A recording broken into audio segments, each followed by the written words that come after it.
I would like to acknowledge the traditional custodians of the land on which this episode is being recorded and pay my respects to elders past, present and emerging. I extend that respect to Aboriginal and Torres Strait Islander peoples today.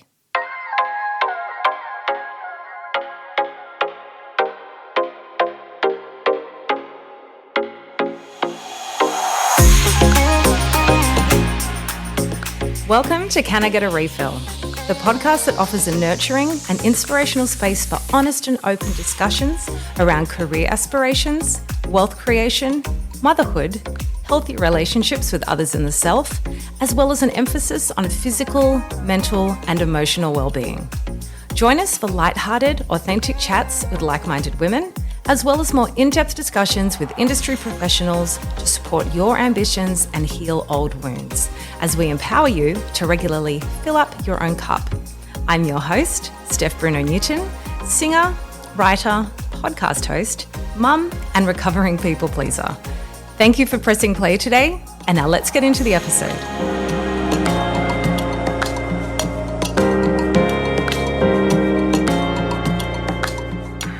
Hello and welcome back to the Can I Get a Refill podcast for what is the very last episode of 2024. They say there's a stat where I think 95% of podcasts or something don't make it past episode 10, and this is our episode 20. So big celebrations. So Harmony is with us again. Harmony, you've been the most consistent part and most consistent guest this year. So thank you so much for spending your valuable time with us Thank again. you for having me. It's very exciting, the last one. So what we're going to do to wrap up the year, we're going to talk about lessons and blessings of 2024. So if anybody has any of their own, please jump in our comments and let us know yours as well. So I'm just going to dive straight in and talk about my lessons for the year. Letting go of schedules and to-do lists, submitting to the moment and being still. Now, you know, I'm still Steph, so I'm not like Zen every day. It's been hard. And that was something sort of that I've learned about myself being a parent. I'm like, oh my God, I have to do this, I have to do this. If that child needs you, the list is out the window. And then I would get upset thinking I'm not achieving things. And then I'm like, well, I'm literally on maternity leave. My main role is to look after this child. So it was a good way to sort of throw things out the window and submit to the moment. So I'm hoping that's something I can continue into next year. So. Yeah, that's a good one to continue to. Yeah, it's hard. It's hard as a woman too, I think, because, well, you know, the matriarch of the family, because everyone sort of relies on you. Like I'm always saying that to Alan. He's such an, hands-on parent, but I'm the one thinking 10 steps ahead of, does he have enough formula? Does he have enough nappies? When's his next feed? When's his next nap? Are his bottles sterilised?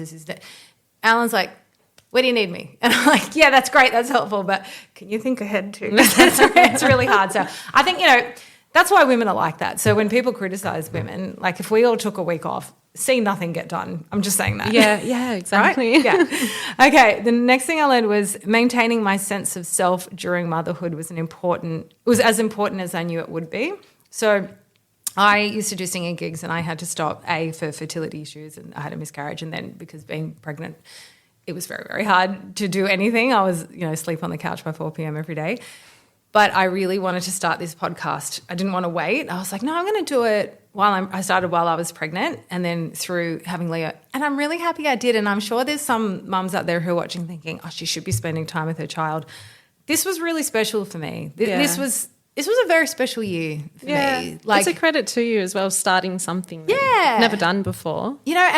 But even with Leo, it was like, I always knew I wanted to be a mum, but I didn't know I would enjoy it this much. It's been a very special year, so I really wanted to take stock of it. But I am really glad that I took my advice of keeping something that was just for me and doing it, because it's been really nice. And there were some times where I'm sitting here editing at 2 a.m. but it doesn't feel like work if it's your special project and it's a creative outlet. And I'm just, anyone who's a creative will know you have to always have your hands busy or be moving or doing something that's creative for yourself. So the lesson was I was right. I'm glad I started it. Okay, the next one was a hard one for me, accepting help when offered. So I'm really hard with that. I get, what is it that people do that? I get guilt trips if people offer me help. But I think that's something to do with, is it not a poverty mindset, but yeah, it's like a guilt trip. Like if people are offering, and if people, my sister-in-law was texting me twice a week, when am I looking after Leo? When am I looking? And I took people up on their offers. I've had my sister-in-law, Zana, so kindly looked after Leo in one of my interviews, which will air early next year. And Alan was meant to do it and they got called away for an emergency trip. So she was like down here. Lucky she worked so much, it was a gap between jobs and she had time. So she came and took him out. My other sister-in-law, Amanda, came and babysat and sat with him, was sending me the cutest videos of him with her. And he was having a great time. So we went to go watch Gladiator 2. And I really took people up on their offers to help. My friend Ellen was the first person to babysit him. And what did we go and watch? Not Deadpool. What was it? Something. And it was really nice to have that time for Alan and I. So when people have offered help, I've accepted it. My neighbour is always like, text me when Alan's travelling. And then I didn't. And then when Leo used to cry a lot in the evening, I was down in the driveway. She's down there with me, patting his back for half an hour. And I was like, how sweet. Man, it's so nice to have help. And I don't like to ask for it. It makes me feel uncomfortable, but there have been women in my life who've really stepped up this year and it's been really nice. So accepting help and also accepting it from your partner. In the parenting class, she was like, how many of you like the dishwasher stacked a certain way? Or and that's so mean. She's like, you need to let that go when you're a new mum. It doesn't matter. If people are offering you help, take it. So I've had to, Alan parents different and dads always parent different. Let them. Do you know what I mean? So that was really hard for me. Like, I'm not saying I've succeeded at it. I'm still a control freak, but that's a really important lesson. Another important lesson was it's okay to change your mind. So you might have a certain idea of what you want to do, whether that be career or something. So I think I've always sort of pushed through on things that aren't working for me because I said, no, that's what I'm going to do and I don't want to be a failure by stopping it. So I reckon that's a really important one for everyone. It's okay to change your mind. It's okay to have people in your life, if they're not treating you well, to change your mind on having them in your life. It's okay to just pivot career, projects. If it's not working, it's okay. It's not a failure. You tried it. It didn't work. Exactly. Failing is not attempting. So that's another one. Embracing the new me and my new body. We were just talking about yes. I'm wearing not a strapless, but like a one shoulder top, and it's the first time I've worn something sort of fitted and there's rolls where there never used to be rolls and there's great. And I do. And I birthed a child. And that's okay. And I'm not the Steph that used to dance 6 days a week and have an 8-pack of abs. I'm mushy in places now. And that's okay. It's, last night Alan was like, what are you doing? I was like, putting vitamin E cream on my C-section scar. And he was like, let me see it. The scar does not bother me at all. I think it's quite magical. Like it's in a hidden spot anyway. It's really only me and Alan that see it, but my body did something very impressive this year. And I'm looking at it with a lot of gratitude and, I'm bouncing back and recovering well. So I'm not trying, I always say this in episodes, I'm not trying to go back to the old Steph. I'm just trying to be my fittest and healthiest version of this Steph. I'm not that girl anymore. This is me now. So. Yeah. That's healthy too. Yeah, and embracing it in a loving way too and having patience with myself. Oh, the next point is being patient with myself and my recovery. This journey is non-linear. So, there are times being a mother or, like parenting him or with my recovery, you'll have good days and you'll have bad days. And I was just saying to you, like, I'm doing better than ever, but there's a lot of mental health stuff coming up for me this year too. But I've also started getting back into psychology, so you're digging stuff up and there's certain changes I want to make next year. So there's certain things I've learned about myself, but it really is non-linear. And I'm so sick of thinking that, you got to go up, you got to go up. It's sort of, it's up and down and up and down. But you know what though? The one thing I will say, I feel like I've had a nice steady incline of things going well for me. And, I've had words of being gentle. Next year I'm flipping it on its head and I'm not having a word, I'm having a phrase, and it's stepping into my power. And I like that. I'm planning some big changes and some big movements, but also some big no's to things that are not serving me. And I say that all the time, but I've been gentle in my boundaries and gentle in my pushback, and now I'm just like, no. Yeah. Done with anything dramatic, done with anything dragging me down, done with anything that is not serving me. Not in a I'm trying to punish someone way, it's in an I'm protecting myself way. Yeah. But also with success too, I also feel like it's been really, I've made progress, but it's been gradual. I'm really aiming for big movements next year. And you know what I think is not, why I haven't had big movements. It's no one's fault but myself. I think there's been a bit of fear and scarcity mindset holding me back because it's safe. Do you know what I mean? Like doing little movements is safe. So I'm going to get really uncomfortable next year. Amazing. So, yeah, I'm going to do it. That's something I've set for myself because I'll still be okay. Do you know what I mean? Like it's okay to do really uncomfortable things, except like swim with sharks. So, And the last lesson for myself was everyone's going through something. You're special and you're not special at the same time. Yes. Right? Yeah. You're special to you. Yeah. So every time I love to moon watch, and if I go out and look at the moon and I'm like, I am this tiny little speck. But you'll picture yourself as the star of your own movie, which is great too. Do you know what I mean? But there are so many people, and there's huge world events going on at the moment that your problems are so minuscule. Yes, they're important to you, honor it, but you said once in an episode we were talking about, like Gaza and I read a stat that the leading cause of death for children at the moment is Israel. Like that's how bad the stat is. Like there are children's hospitals getting bombed. I'm not going to get political, but that's fucked. Like there's some fucked things happening in the world. But you made a good point of comparisons are only okay if you're doing it in a gratitude way. Like if you're looking at, I'm so grateful for my life because some people are going through some really worse stuff. So I think that's the only time when it's good to compare because it's like only to have gratitude and be really happy with your lot in life. So so everyone's going through something. So being patient too, you know what I mean? Like the neighbour with the drilling, I don't know if he's got a really bad deadline, so I'm just going to suck it up and keep recording. Everyone's going through something, so you just don't know. Just be patient with others and be patient with yourself. You're special, but you're not special too. All right, let's talk blessings. Number 1, I've written Leo. I read that. As I said, I always knew I'd want to be a mum, but I had no idea I would enjoy it this much, and I had no idea it was possible to love another human this much. And at first it was actually scary love, like I'm terrified of everything. But now that he's like getting bigger and less delicate, it's fun. He is 4 months when we're recording this. He's so much fun. Like I'm really enjoying, this time with him. So huge blessing. It was a huge year. It was a huge change. So that's why my number 2 blessing is healthcare workers and a beautiful birth. I'm very grateful. I've had some, complications during pregnancy, which were not too bad looking back, but having such a nice birth was so good. And all the healthcare workers at the Royal, I fell in love with these women. And when I see train drivers getting these huge pay rises, dear God, can we give healthcare workers who are changing our pads, changing our undies, squeezing colostrum out of our breasts, pulling catheters out, leaving their families to stay overnight from 7 p.m. to 7 a.m. to take care of us with a smile on their face. Good Lord, take money off politicians and give it to these healthcare workers. Are you kidding? So super grateful. Like I sent them a letter and some chocolates because they're just so wonderful. Aww. Other blessings have been other mums. I've mentioned this a lot and how much they support you through what you're going through.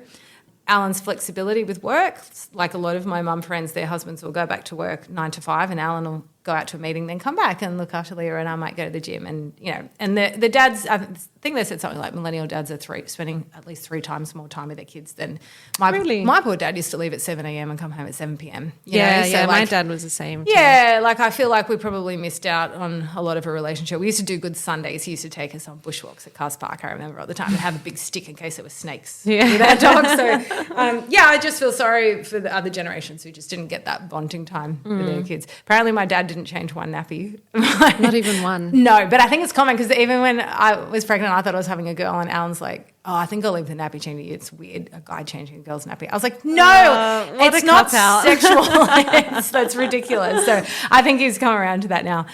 Neighbours and community, I was just saying to you, my beautiful like the people who come around you, but even like in other buildings, like other women, like, I've been watching you, come and let me come down and meet your child. Really? Like, because they've been watching me walking when I was pregnant and then walking when he was a baby. That's so cute. It's really cute, like how it really is a little village that comes together. I'm grateful for maternity leave payments. So people, and it's not as much at all as what I was on, and people are complaining it's not enough money. Mate, go live in the US where you get bubkus. Like, yeah, it's very lucky, isn't it? Yeah, and part of manifesting in abundance is gratitude. So every day, every fortnight when that money comes into my account, I'm very grateful. That's allowing me the time to spend time with my son. So I am grateful. This is a very good country. There are things that might need improving, but I'm very grateful for those payments. So thanks for that, Albo. I'm grateful for living by the water to take Leo on daily walks. Oh, I love walking along the beach. Even just So good, even during summer. Like, yeah, but even Amazing. for mental health. Well, the last week's been so hot. I try and wait till post-dinner walks but he gets antsy during the day, but it is so hot and I'm not even meant to put sunscreen on him yet. But he loves the night walks when I push the cover of the pram all the way back and he just lays back and watches all the trees. It's like he's in bed watching the tree. He loves it. It's super cute. Time. A blessing is time. Like it goes so freaking quick that any time that I have with him, I'm very, very grateful for. Yeah. It's been a real blessing. And I kind of wish I took just that little bit longer, maybe 9 months in maternity leave, but I am excited to go back and see my girls. And finally, embracing new creative outlets, being able to record podcasts and have this sense of community. Like I'm so grateful to be able to do this from home, but also just, like I look at the stats and people are listening in Lebanon, in Indonesia. Really? I have so many in like Texas and that. And I can't Oh, imagine how how cool. anything I talk about would relate to it. No, but I'm so grateful. Like that Yeah. is so amazing. It reminds me of the MySpace days when I used to have my music online and I'd have international fans. I was like, this is so great that like I'm so grateful for this community and people reaching out and writing comments and that really related to me. Like what a gift. I feel really, really grateful to have had this, not just for my creative outlet, but to have just to bond with people. yeah, exactly. Before we jump into your lessons and your blessings, I just want to quickly say 3 sort of recommendations. So what I loved this year, a TV show I've mentioned, Nobody Wants This on Netflix was my absolute favourite. I think I binged it 7 times in a row. What? It is, have you seen it? No, I haven't. Oh, dude. I will. Get I'll on go and watch it. So, so good. Book, not new. It was The Nightingale. I think it's from like 2015. The author is Kristen Hanna, and she's got a new one out at the moment. But it is about 2 women in France when it's invaded by Germany in World War II. And the box of tissues I went through crying. I was Really? 30 weeks pregnant and really hormonal. Alan was travelling.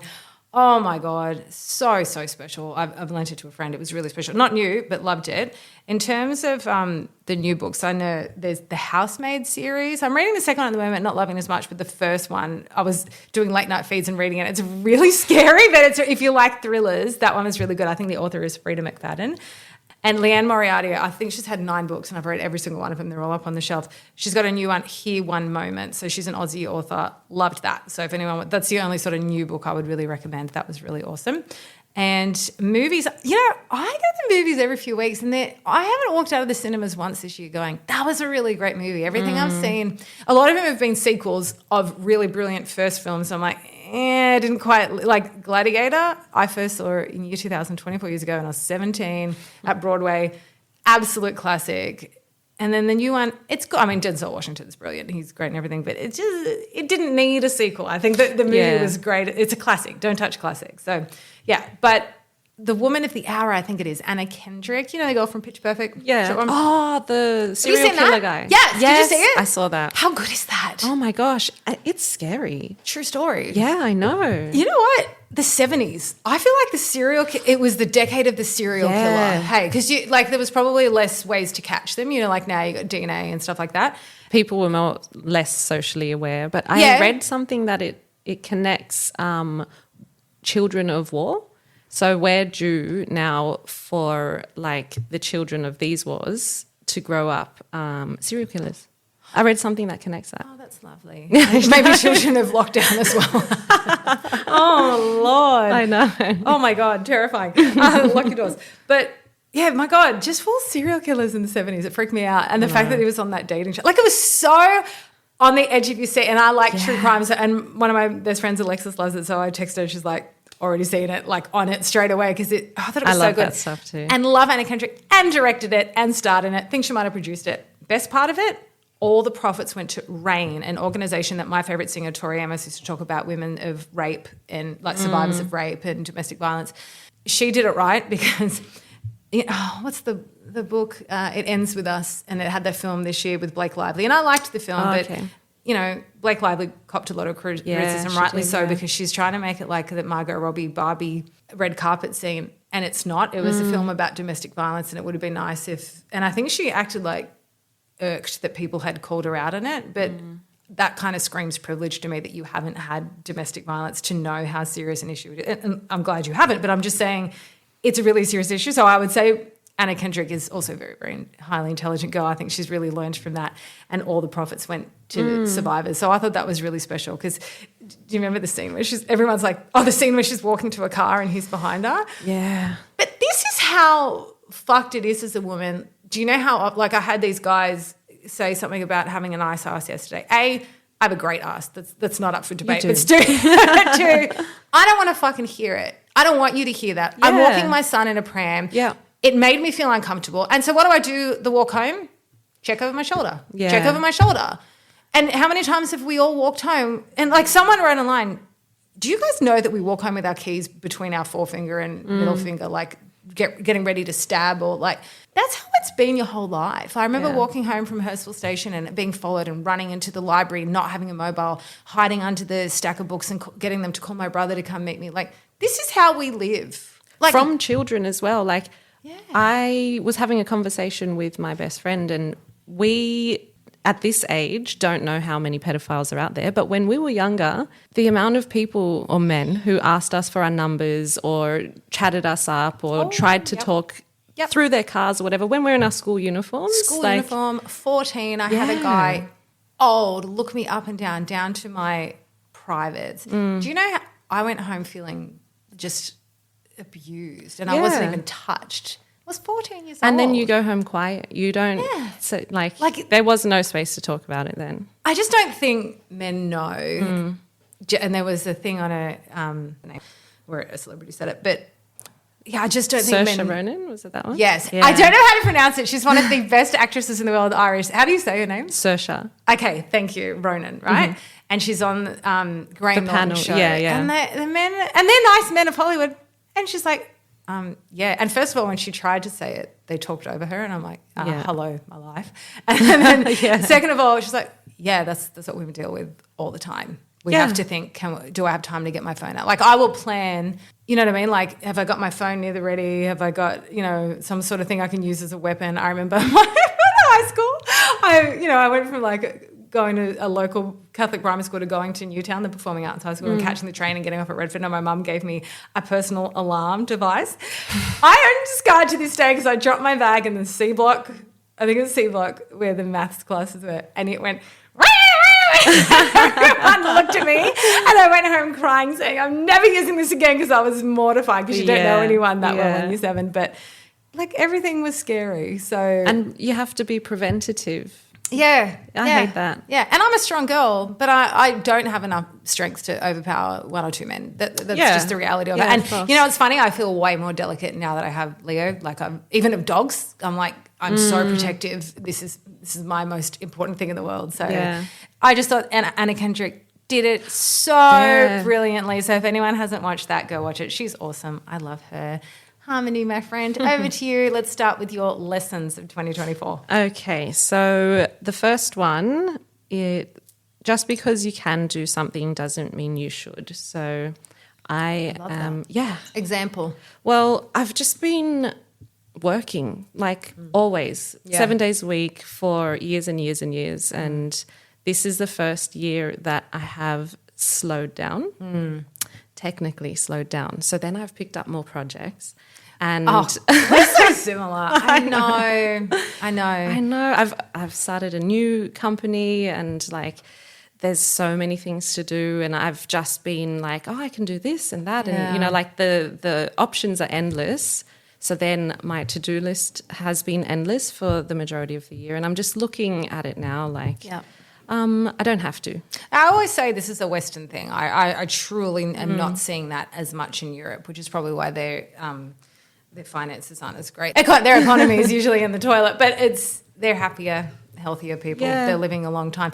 And I always say you can do everything, but not all at once. We almost need someone to check us and be like, are you scheduling in? Like my chiro said the other day, I think you need to take some of your own advice and fill up your cup. And because I walked in and I'm like, all right, listen, this is what's happening. I've got PMS, had some family drama, my neck's really sore, not feeling great, don't expect me to talk a lot in this session. He's like, okay. And I'm like, just needle the shit out of me. Like, I'm not going to talk about it. So, yeah, I think we have to be more proactive in taking that time and leaving prioritize. Yeah, I have been doing that. But that's been hard to navigate because I've always had like a tight list of things that I have to do. And now those things are optional, but my mindset hasn't been. So I hear. Yeah, it's a big lesson. Yeah, we'll try and check each other. I'll check in with you and see if you take time and you check in with me. It's like you can dole out advice to other people. Like you need to take time. You don't do that with yourself. So I was actually watching a podcast, Grace Beverley this morning. She was talking to some British pop star. You know how we don't know all British culture? I've never heard of this girl. But it seems to be a common thread too, from what I'm seeing from kids that grew up in performing arts. It's like you're always busy that you don't know how to stand still. Like I was literally in Dancers Stedfords every weekend through my childhood. I saw The Lion King for the first time at 28. I saw The Little Mermaid the first time at 35 because I was always a Dancers Stedfords, missing things that my friends would do. Yes, yeah. And I'm carrying that through to adulthood, and I do have to question myself, is this bringing me joy? And I'll stop all the time. And I am proud of myself for saying I love this podcast, but I'm stopping for 4 to 6 weeks to have that time. And a friend of mine, Anna, who started the first few episodes, she's you should really, and I know what she means. She goes, you should really have episodes for early January because this was last January. She's like, I'm telling you, no one puts new podcast episodes out. Like, you could get new audience members. But I had to prioritize, and to me, Leo and my time is more important, that I'm happy to take that break. Do you know what I mean? Yeah. Like you can't just go 24/7. So. Yeah, and if you can, like you shouldn't. No, you don't have to. Yeah. That's a really good one. Yeah. Thank you. So the next one is forcing yourself into social settings is counterproductive.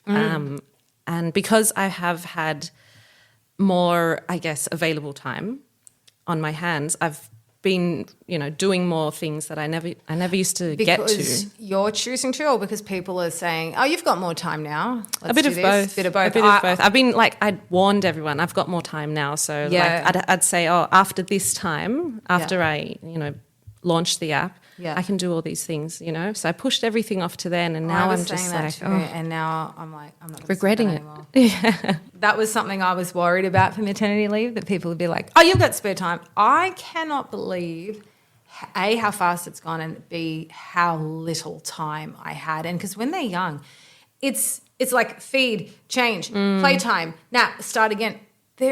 Quickly go for a walk. Oh, it's time to feed again, so take the food with you. I'm sorry, there has been no time to be social. I was like, I'm going to write a novel. I'm going to do. My God, I should have done all that stuff in lockdown because there is no time. No, there isn't. Yeah. And then you're not on a holiday. Yeah, exactly. Exactly. You're looking after a person, but yeah. But then I was like kind of forcing myself into some social settings and not really enjoying them, and these are times where I've taken away from things that, I don't know, they bring me happiness to, productive times. Yeah. You're supposed to enjoy when you're seeing people, and if it's not that enjoyable vibe, if it's not a hell yes, it's a hell no. Exactly. We say this all the time. I feel like it's that common thing. You got to keep reminding yourself. Yeah, and it's up in to different you. settings as well. It's up to you to decide what's important and what's not. So, yeah, exactly. Because you don't have the energy you did. When you were 15, you said yes to every invitation and you loved it. Yeah. But you're also exploring the world and meeting new people. And I'm like, I've explored. I've found the people I like. I'm good. I don't need more. And I'm also, the energy's not there. And but I also think you lived with your parents and you're like dying for trying to get out. Any excuse to get out of the house. And now I'm like, I love this house. I love the vibe. It's so calm. I love coming home. Yeah. That's my favorite. Yeah.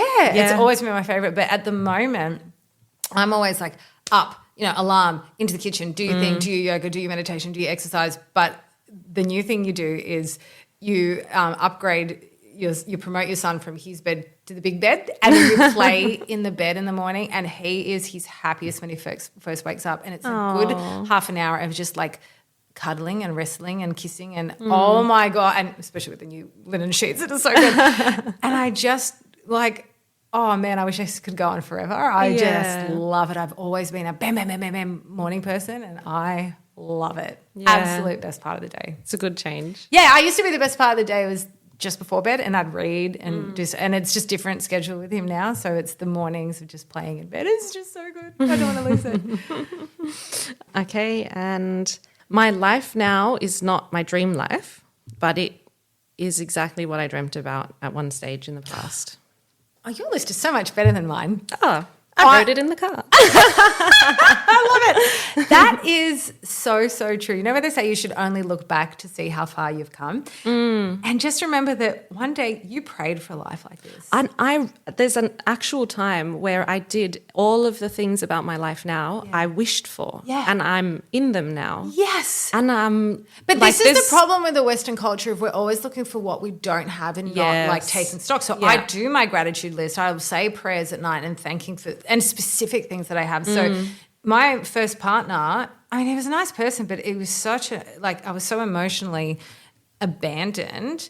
It was such an emotionally abandoned relationship that I remember crying, most nights crying on the bathroom floor because I just didn't, but I was too young to speak up. I was like 19 or 20 and he was 10 years older, but I was so lonely. I just wanted to feel loved and I was just crying out for a good life. And then I had, a domestic violent partner and that was even worse. And I'm like, this is the home, the life, the family life I prayed for. Yeah. And there's not a day where I'm not grateful for it. Like I'm literally so grateful for Alan and Leo. Every night I say to God, protect them at all costs, all costs, like above myself. Like this is, and I've still got goals. The screensaver on my phone is that dream home and on my laptop. Like there's still goals that I'm working towards. Exactly. So I don't want to be done. God will take me if I'm done. Like, but the things you have now, you prayed for once. Yeah. I just have to make sure I celebrate those, and enjoy them because it's hard work to get your goals. Yeah. Really hard. So I think if you don't acknowledge them at least or celebrate them, then Absolutely. Do you know, that even sort of reminds me a little bit, this is more about people in your past. There was something I quoted, but I just can't find the Instagram post where someone wrote something. And they're like, it was like a Feel Good Wednesday thing. And they're like, everything in my life is like a mosaic of the past. So like I order this Indian takeout because my ex did, or I watch this TV show because that one did. And so like, I've had some bad exes, but it's like I learnt that from him, or I learnt that about myself from him. And so I sort of look back, and I did this in a therapy session once where I pictured. This is so random. People are going to think I'm loopy. Anyone my age would have watched The Never-Ending Story. Did you ever watch it? And there's this bit where Bastian has to walk through the Southern Oracle and these two big things, and it's like, so I picture myself out there in this I'm very visual, and it's all purple, and I'm in front, and everyone that I've ever met or has touched my life is all standing behind me, but in like a supportive way, and it's silent, no one's speaking, so I don't know if this is like a heaven situation or whatever, but it's like, no, but it helps you to release any resentment if things have gone wrong or relationships haven't served you. It releases resentment because I'm like, you know what? You were there for a reason, whether it be a lesson or a blessing, and I've taken everything's a mosaic of your past. Like your life now is a mosaic of your past. And so I just feel supported when I picture everyone in my life, and they've added to my life, even if it's just a neighbour. You know what I mean? Yeah, so it's actually a really good way. It's sort of a gratitude practice. It's a good way to look back and think, it's led me to this, but it's sort of just in line with what you're saying. Like it's you've prayed for this, so exactly. Yeah, and that it's like manifesting. When you do the manifesting episode, you've actually manifested this, whether you consciously did it or not. Yeah, so exactly. That's why your thoughts are so important. So what are your next thoughts for the future, and what's that life going to look like? So I love that. Very good. Yeah, thanks. And there's a lesson that I learnt, or I was at least aware of. I read some Instagram thing where it said, everyone is trying to be the star of their own movie, but you should be the director. So don't be worried about all the drama and what's going on and like the scenes of things. Worry about where the story's going and who you're introducing, what the storyline is. Like I saw that and I loved it, and I realised I was being the main character. Yeah. And the main character doesn't have a say in the main movie. character gets directed by someone else. Yeah. Oh, Harmony, you've just solved the problem for all the women in the world. That is so... Or Instagram did. That's so spot on. So I'm looking at things differently now, thinking like, okay, this may be happening to my character. Yeah. What's going to come next? You know, like, because Oh my I'm in God. control of that.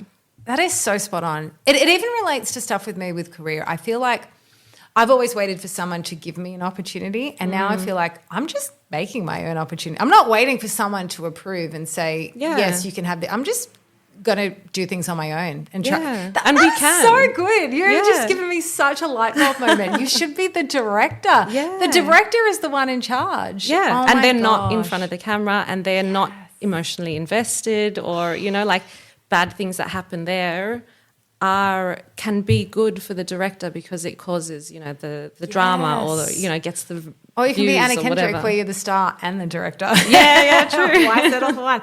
I love that.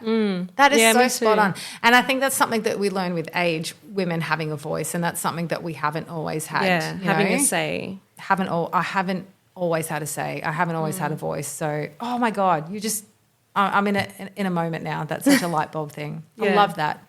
Yeah, I love that too. That's a lesson. That's an ongoing lesson, you know. Oh yeah. That's not just 2024 or 2025. That's I love that so much. All right, we'll end that there. Before I farewell everybody, let's ask if there's anything you're going to do for the end of the year to fill up your own cup. Think about your time off and what's something you can do. Well, I have been, since I met my fiance, I've been learning French. And I'm actually so good at it now. No way! Yeah. It's That's been like I've got awesome. Duolingo and I'm on like day 500 or something. Oh, good for you. I know. Yeah, so I will be Oh, that is so not expecting you to say. I love it. That is so good.